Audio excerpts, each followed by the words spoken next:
back to another episode of The Male Perspective. I am your host, Lana Reid, and today, on this day, I have with me a gentleman by the name of Treveal Lynch. He's an author, pastor, speaker, fellow podcaster, personal trainer, and the list goes on and on and on and on. And I'm looking forward. I'm so excited to hearing about all of the wonderful work that he is doing. But first and foremost, Mr. Lynch, as I always do, I like to take a quick moment to pause.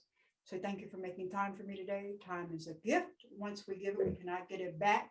So I truly appreciate you carving out this space in your day for me today. With that, sir, welcome to the show. Thank you so much for having me. I really do honor this moment and look forward to sharing in this moment and whatever we are to speak about, share about.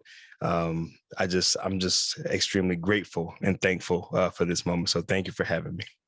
Thank you. So, sir, I try to be very thorough when I do these shows, and I spend a lot of time kind of scrolling through websites and social media. So I was on your website, and one of the pages shared your testimony about when you were 20 years old. And as I was reading it, I found myself saying, why would he say no? Faced with life or death, why would he be saying no? So I guess I want to kind of open up with, answering the question, but I guess also explain the backstory to the audience of what was going on at that particular moment. And then answer my question, why would you say no? Right. Well, for those of you who've not heard my testimony and what she's alluding to is the fact that at the age of 20, I found myself in an alleyway in an abandoned car. I was set up for an armed robbery. I had one gun pointed at the side of my head, another gun pointed at my face through the front window. And I had a bag of weed pressed down in the front of my pants. It cost me about $120. And as I always tell this story, there was a point in my life where I was willing to give my very life for $120 because to answer your question and then to give a little bit about the backstory, I didn't feel that my life was worth anything more than that. And that really brings me to where I am today with a heart and with a passion to minister to and to serve and to really encourage those who really feel less than, who feel unworthy of living, and who fail to see their value and their worth and their significance in this world. But the reason I said no 3 times, because the guy had the gun to my head and he basically wanted the weed that I had pressed down in my front of my pants. And that's all that he wanted. He didn't ask for much of anything else. All he wanted was the weed. And I told him no 3 times, again, because I did not see my value. I did not see my worth. I felt if I died, nobody would miss me. If I died, who cares? What is my life anyway? So I was just at the point where I didn't feel like I had any value and I didn't feel like I had anything to offer to the world anyway. And a lot of that was because of my upbringing. I was raised by my grandmother. She did the very best she could, but I grew up without my father in my life. I grew up seeing my mother physically abused, emotionally abused. I seen her strung out on drugs, crack cocaine, and alcohol. And I was physically abused, molested, and sexually abused, mentally abused, emotionally abused. And so the list goes on and on about my background, but that's what led me to that point. I never identified at any point in my, early years, in those formative years, there was never truly a voice that said, man, you matter. You have a purpose in this world. You're worth something. You are worth living, right? Living for, and your life has a significant reason and purpose attached to it. And this world needs you. I didn't have that voice. And so that's the reason that I said no, because I didn't feel like I would be missed. Powerful story, powerful testimony. And I think in some manner, to some degree, we all have these moments and not as drastic, but where we're holding on to people, places, and things that are our demise, that are our detriment, that we need to let go. But we're like, I'd rather hold on to this. I see more value in this than my own self, So I think your testimony is very important to a lot of people as we go through our own personal journeys. But clearly, Mr. Lynch, the man that you were at 20 is no longer the man you are today. So there was a moment, light bulb moment, where you said, I have value, I have worth, I'm possible. What was the shift like? What caused the shift? Yeah. Well, obviously, and just to kind of wrap up that testimony, the guy that had the gun to my head pointed to my temple, actually on this side. After I told him no 3 times, he actually pulled the trigger, and the gun never went off. The bullet never came out. And today I give glory to God, and I say that was God's way of saving, right, what He found precious. And that my life does have purpose, and my life does have a meaning, and I was meant to continue on. Some people's lives, you're here for a shorter period of time for whatever reason, right? I'm not here to debate why God lets some die young and some die old. That's a mystery that I can't solve right now, okay? But for me, He allowed me to live on. But in living on, because I continued the narrative that my life didn't matter, then I really took to the streets, running with gangs, armed robbery. I always like to say, if I could do it, I've done it. If you could think of it, I've probably done it to some degree. And I landed myself in jail a few years later for grand theft. And that's what led me to the crossroads where I was facing 15 years. And I had a girlfriend who's my wife now. And I had a son, my first of 4 children, my first son in the belly and to come. And I had a decision to make. Was I going to continue down this path and this road of just, violence and self-hatred and continuing to go down? Or was I going to make a change? And to be honest, I didn't know what that change was, right? I didn't know how to make that change. But here's to answer your question. Here's the aha moment. Here's the light bulb. Locked in county jail, going to see the judge on Monday. Sunday morning comes, and the bailiff comes down the hall and he says, "Hey, guys, we have a Sunday service. Some women from a local church, they've come in town. If you guys want to get out of your cell for about an hour, go listen to this service, go ahead and line up." All I knew was I didn't want to stay in that cell.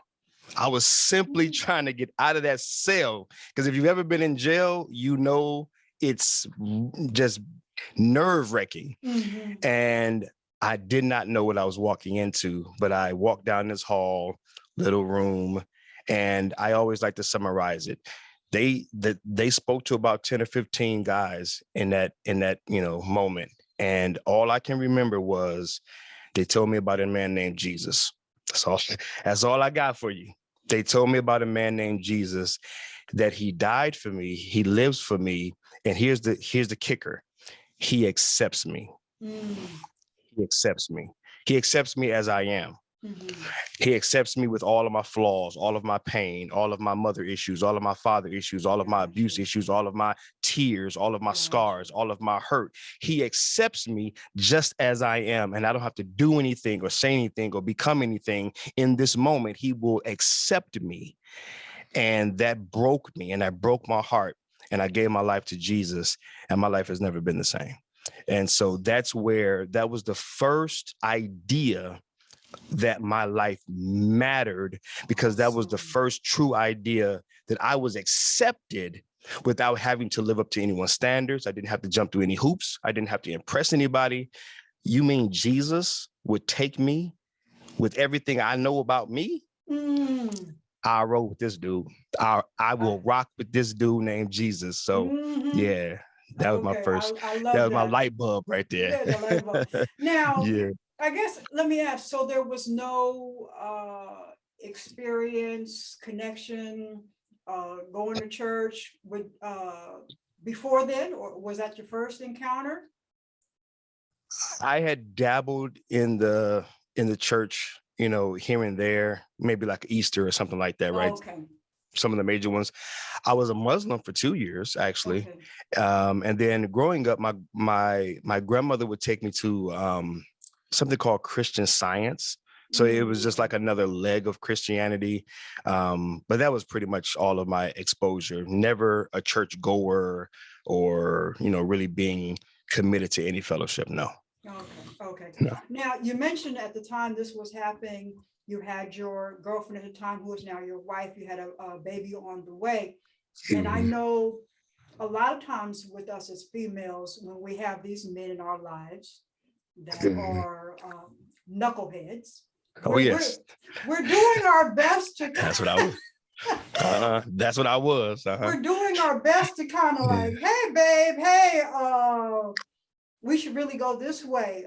So reflecting back, because I know the two of you have had this discussion, what were her struggles in trying to kind of navigate with you during that time?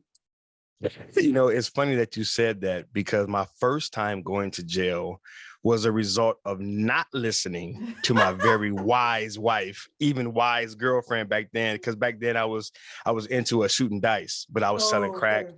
Yeah, I was selling crack. I was selling weed, and you just got stuff all on you, all types of paraphernalia. And she said, "Don't go in that alley shooting them dice, because it's just not a good look. It's just not a good deal." Babe, I get it. Whatever. I'm out here doing my thug thing. And so that was my first time actually going to jail, because the cops swooped through the alley. They picked a bunch of us up and took me off to jail for the first time. But you know what? I never really knew a lot of her struggles. It was she supported me. She was there for me. Yes, she wanted me to do what was best. But I got to be honest, because we have had these conversations, neither one of us really knew what was best. We were just two young people in love, supporting one another, there for each other. But growing up in the hood, growing up where we grew up, we really didn't have a good sense of what was right. We just, she may have wanted me to stay safe and not be in trouble, but she in of herself couldn't really articulate what was the right path. And so much of our journey, well, not even much, all of our journey has been a learning experience together. And I think that's what's really held us together, to this point, 21 years later. So yeah. I love it. Because they say marriage doesn't work, so you guys can prove them wrong. So I love it. That's right. 22 years this year, 24 years together, 2 years dating, 24 years married I'm sorry, 22 years married this year, so 24 years together. So absolutely it's possible. You put God first, keep Christ in the center, man. He'll get you through. Yeah. He found his helpmeet. Yes. Now, as I mentioned in the opening, you are a pastor. And part of the spiritual walk with God is getting your prayer life correct. And one of your books, The Corridor to Confidence, you talk about prayer.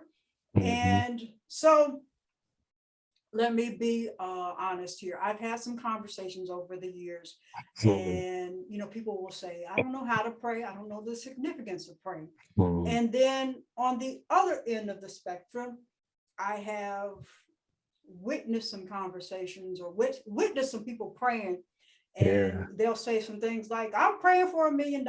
Or a guy will say, I'm praying for God to send me 36, 25, 36, or a woman, I'm praying for a God to send me 6'4" with a six-pack. And I'm like, I don't think that's how prayer works, but if you like it, I love it. Okay. I mean, whatever works for you.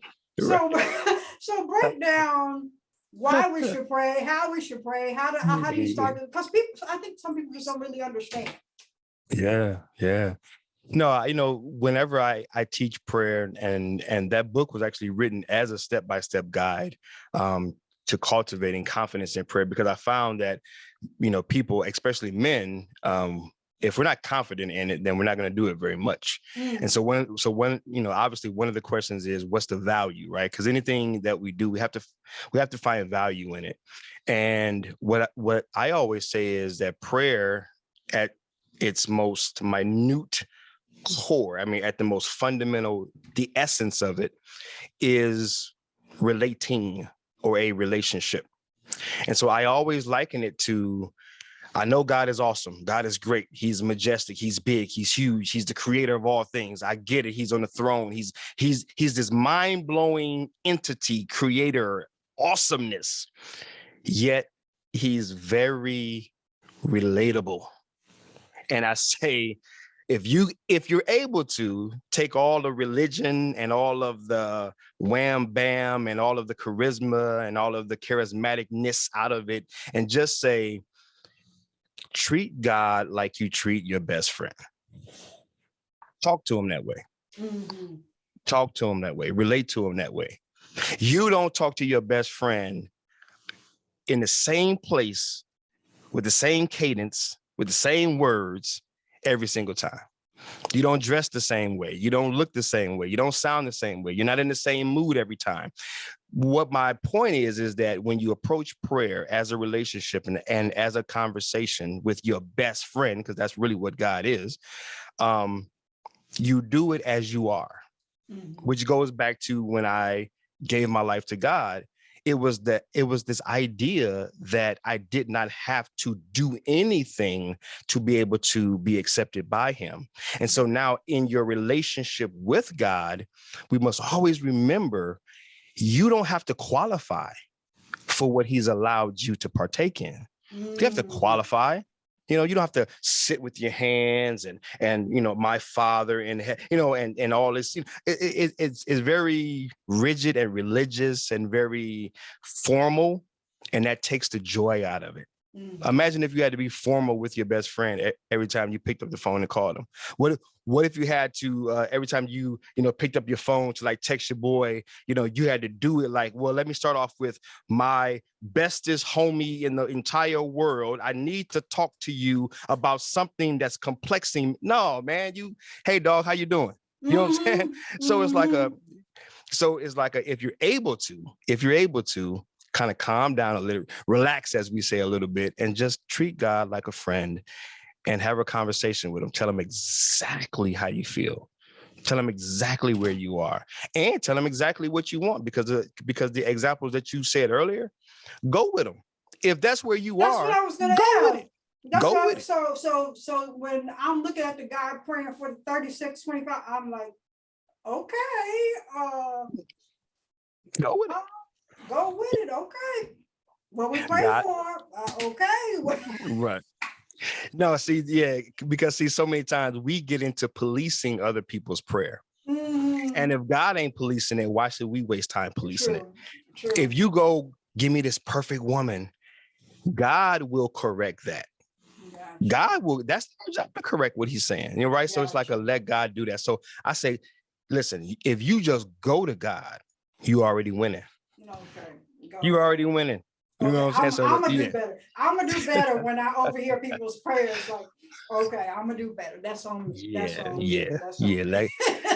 Let God deal with that, because they ain't gonna believe you anyway. They gotta.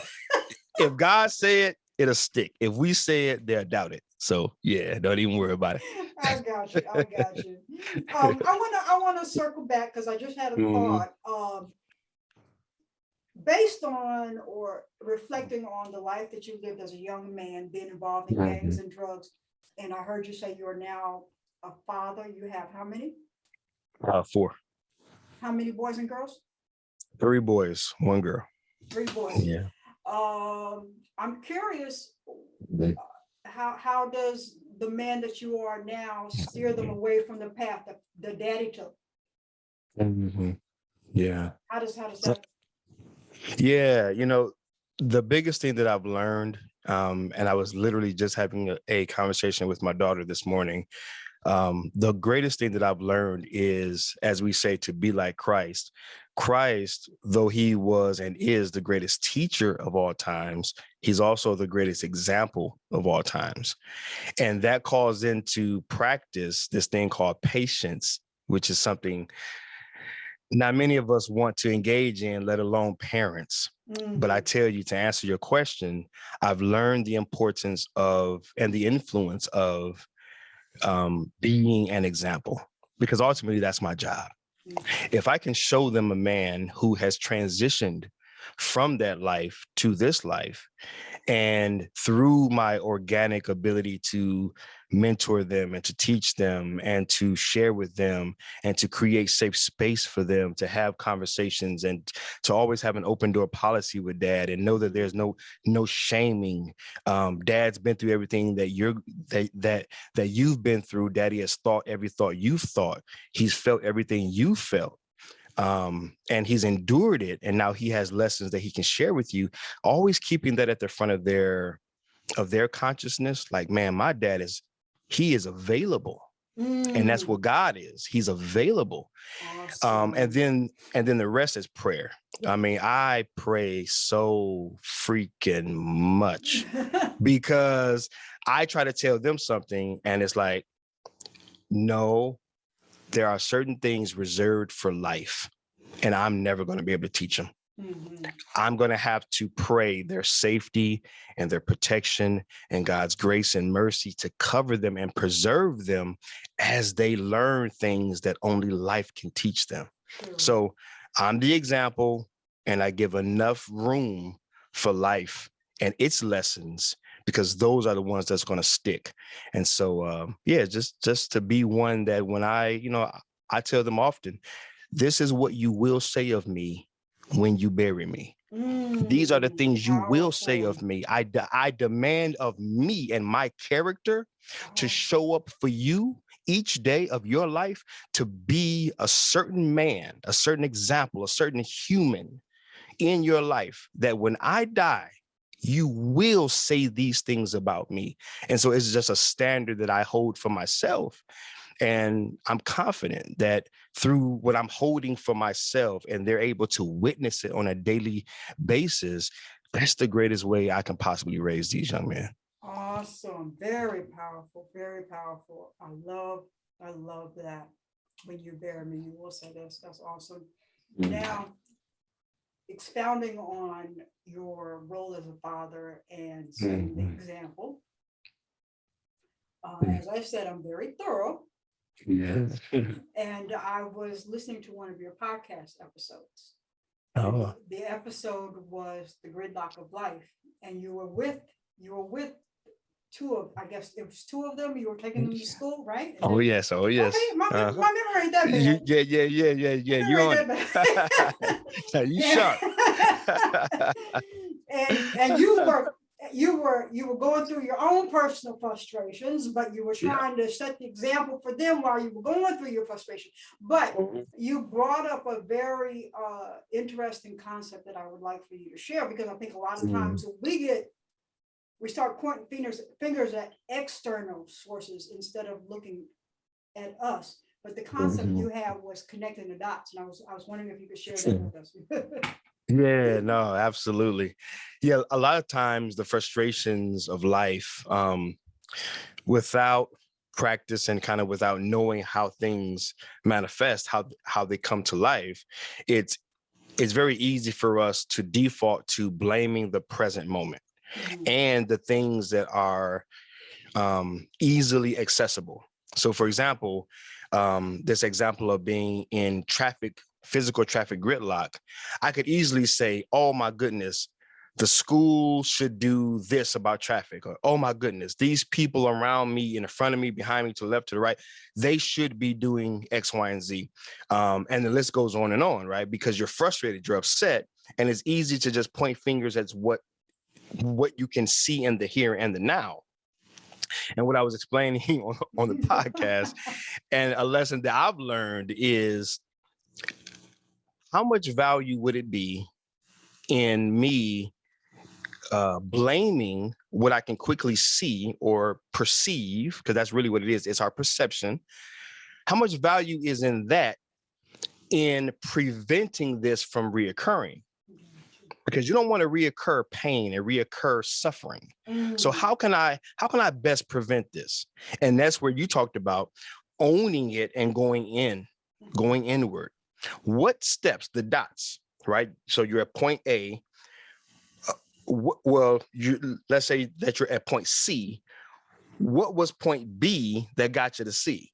Gotcha. What was point A that got you to B. So you backtrack. And so as I was sharing on the podcast, I was caught in gridlock C, right? Point C, because I hadn't left the gym early enough. Point B, because I hadn't prepared the night before. Point A.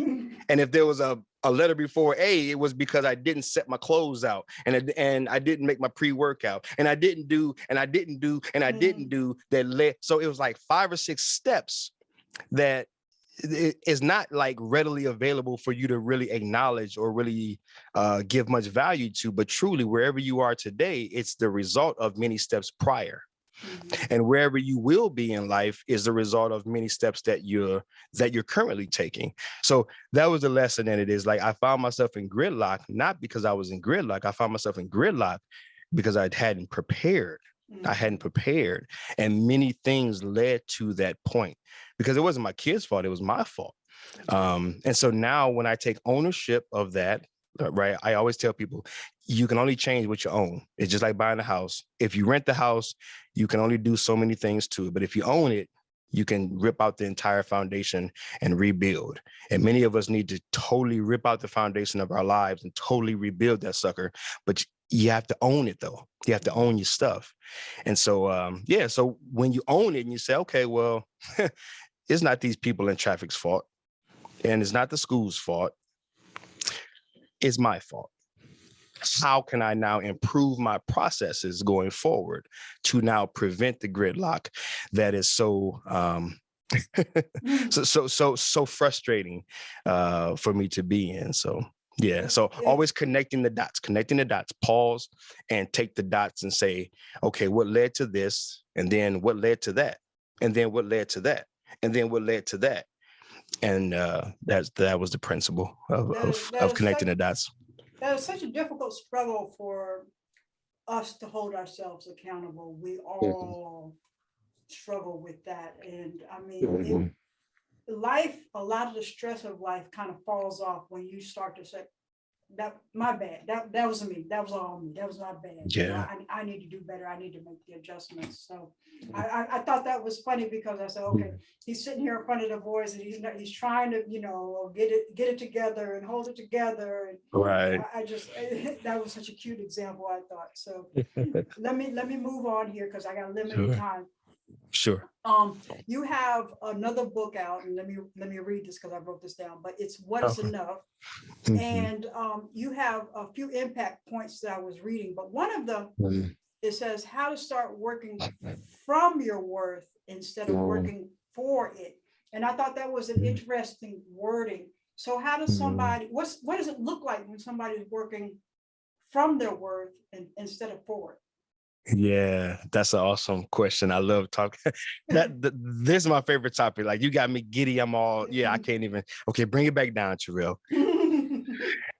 Zone in, because that question, because that's my heartbeat. That's why that's why I wake up in the morning. It's because there are people in this world who are trying to live for something that they already have. I always tell people, significance is not something that you earn, it's something that you learn. You come into this world with it. And so you don't have to, go and do anything to achieve it. But the working for your worth. So many times we find ourselves in situations, circumstances, whether it be on your job, whether it be in school, whether it be, in the professional space, where we come into a culture or we come into a situation where as soon as you come in, you have to earn your place. You have to earn your position. You have to earn your promotion. You have to earn your raise. You have to earn your grade. Everything is an earning in this world. What do they teach you? Hey, man, go to school for whatever years, go to college, whatever, and get out into the world and earn your way. And so what happens is that unknowingly we associate the earning culture to our personal worth and our personal significance. And so now I'm earning my good enoughness. I'm earning my worthiness. I'm earning my feel good about me. I'm earning my look at me as important. I'm learning, I'm trying to earn that through, well, if I'm on the football team, like my son is, well, I need to make 3 tackles every game. Or the person that made more tackles than me, he's more important. So I've got to do something to outshine him. So we get into competitions, we get into comparisons, and everything becomes I've got to do something to one up someone else, or I've got to do something to impress someone because I'm trying to climb the ladder, or I'm trying to get the good grade, or I'm trying to graduate, at a certain status, or I'm trying to make a certain, right? So everything is a earning, but we unknowingly start to put that junk on us. And so now it's like myself, I grew up being bullied because I was overweight. Last time I checked, I didn't, at the age of 7, is my mind right mature enough to understand that what I'm eating and drinking is making me fat? No, my mind hasn't developed that yet. So in my mind, wait a minute, this is how I am. I don't control this. This is how God made me. But the kids around me, they bullied me and teased me and beat me up and made me feel bad about myself. They shamed me. So now I grow up, and unless that stuff is dealt with, it's, well, how do I compensate in my relationships, and how do I compensate in, these different arenas of life, because I'm less than because of my weight. So I've got to do some things to outshine that. So I've got to keep earning it. And so when you work for your worth or your perception of worth in someone else's eyes, that's what it means to work for it. And that's a rabbit hole. That's a carrot dangling in front of you that you'll never catch, because as soon as you catch the first carrot, there'll be another one starting to dangle pretty soon after that, because you haven't dealt with the fact that, nope, since the conception, since I was conceived in the mind of my creator, I had worth.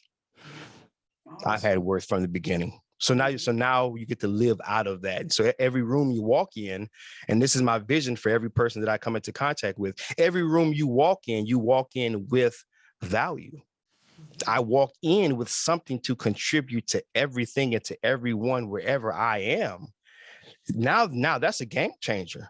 Your world completely changes now, because now I'm no longer in a room full of people trying to pull compliments and pats on the head and good job. I'm there now to contribute to you, because I have something within myself, right? Me in and of myself, I'm here to contribute to the betterment of society, rather than trying to do something to then get that a sense of approval from other people. So you show up differently, and the world totally takes on a new dimension for you. So, yeah. I am possible. Okay. Well, let me play devil's advocate for a minute. Sure. Mm-hmm. Okay. Because what you do with I am impossible is you show people their value, that you show people their worth. And we all have value and we all have worth. I'm not negating that.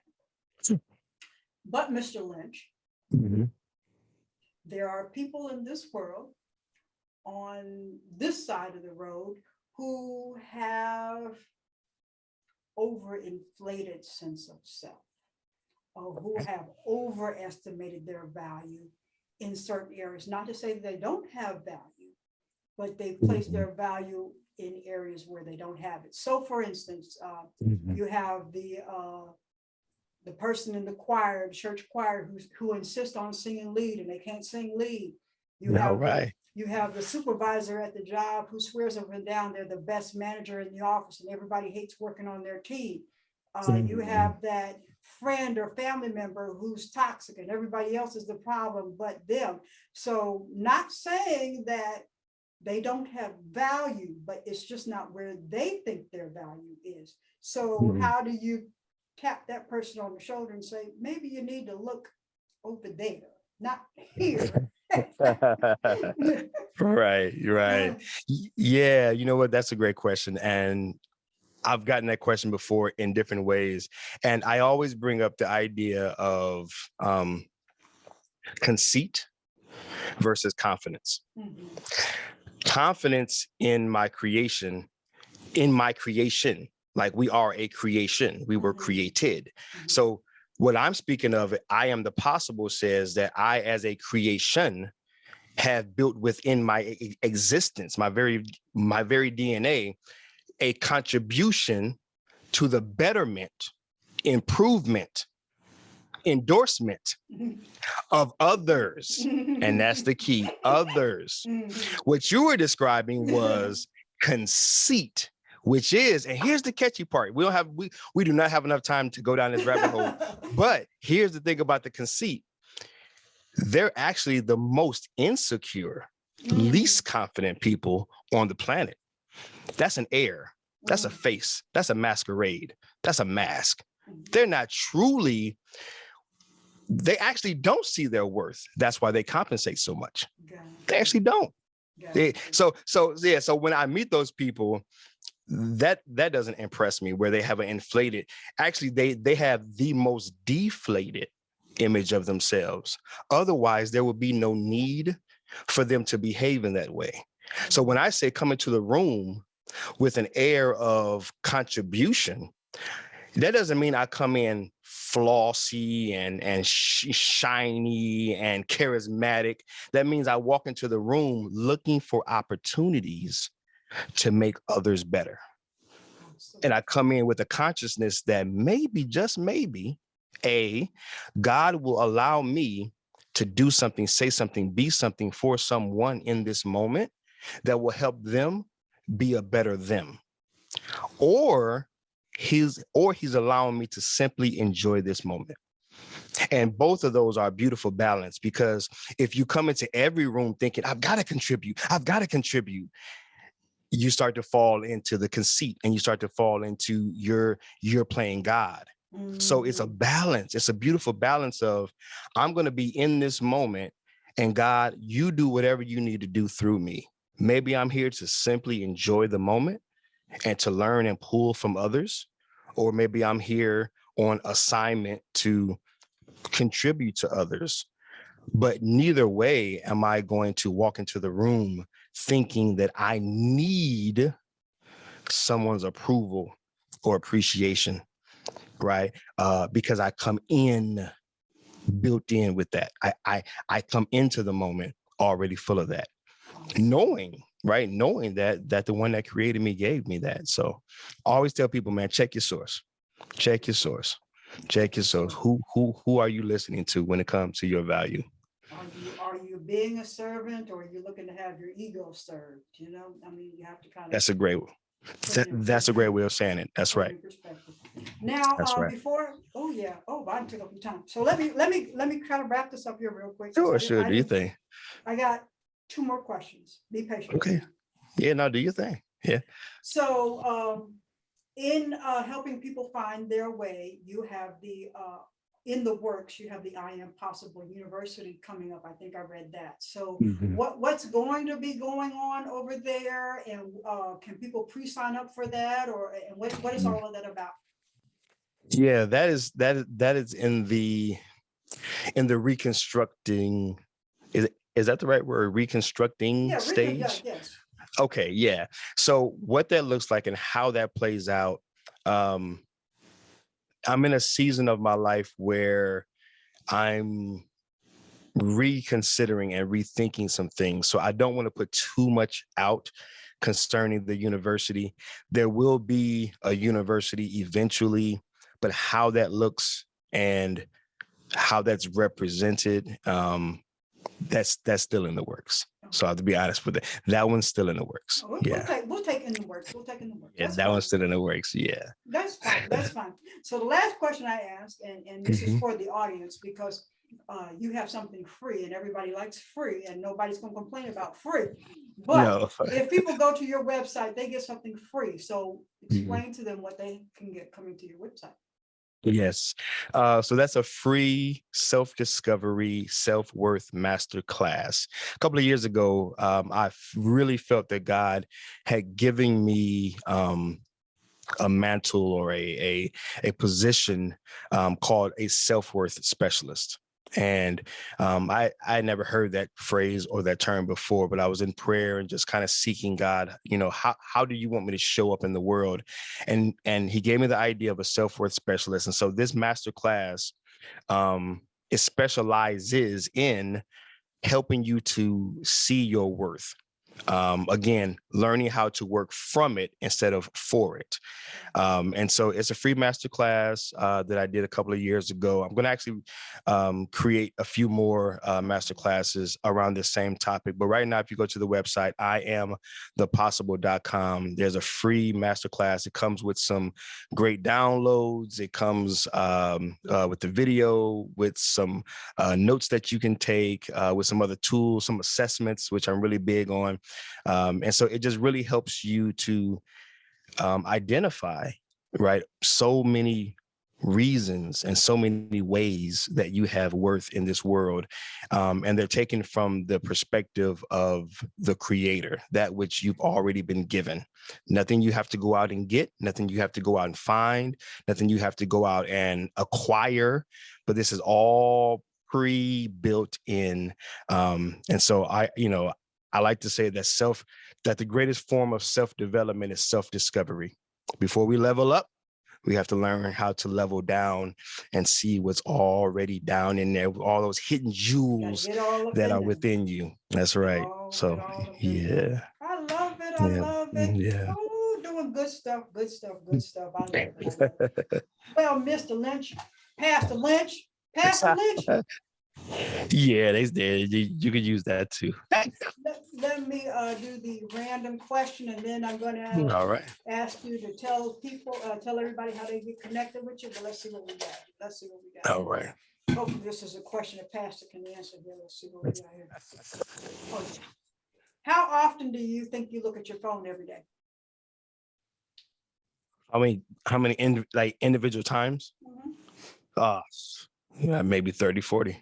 Oh, you're easily doing good. You're doing good. Oh, okay. Yeah. I mean, yeah, easily 30 or 40. Yeah. Between text messages, between social media, between just your random stuff where you have to look up stuff and, online bank, because see, they put so much doggone stuff on here. You live through this thing, banking and emails and yeah. So at least 30 or 40 times. Oh, yeah. I've had people say 100. So you're doing good. Oh, I see. Yeah. No, through meditation and through a lot of stillness practice, I've cut down on just being so anxious and I cut off all my notifications a couple of years ago, and yeah, so I'm a lot more at peace. But I definitely still check it. Yeah, you still do a lot of work through it. So. All righty, Mr. I Am the Possible. How do we connect with you and get the class and all the other stuff you got on the pipe?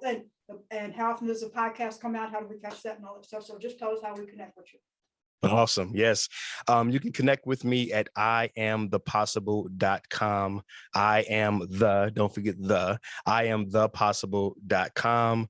The podcast, the I Am the Possible podcast, you can find that on all podcast platforms: Apple's, iTunes, Spotify, Google, Stitcher, so on and so forth.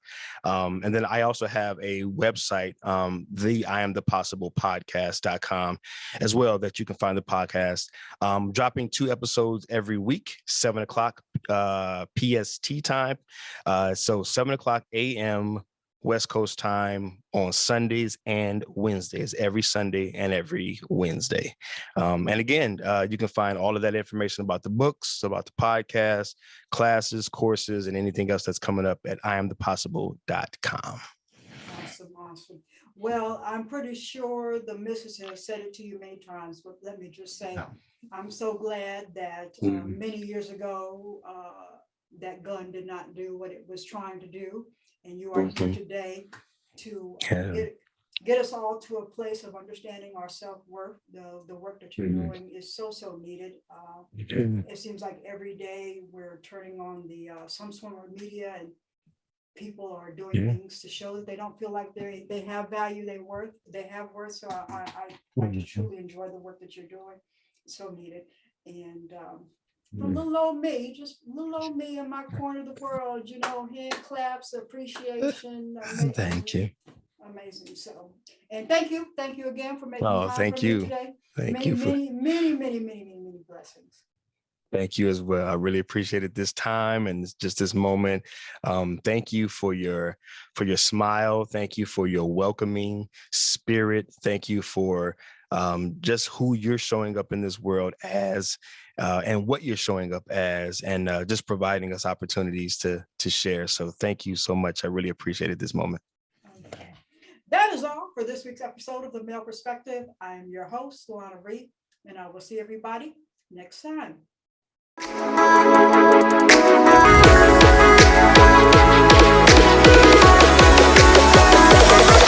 Oh.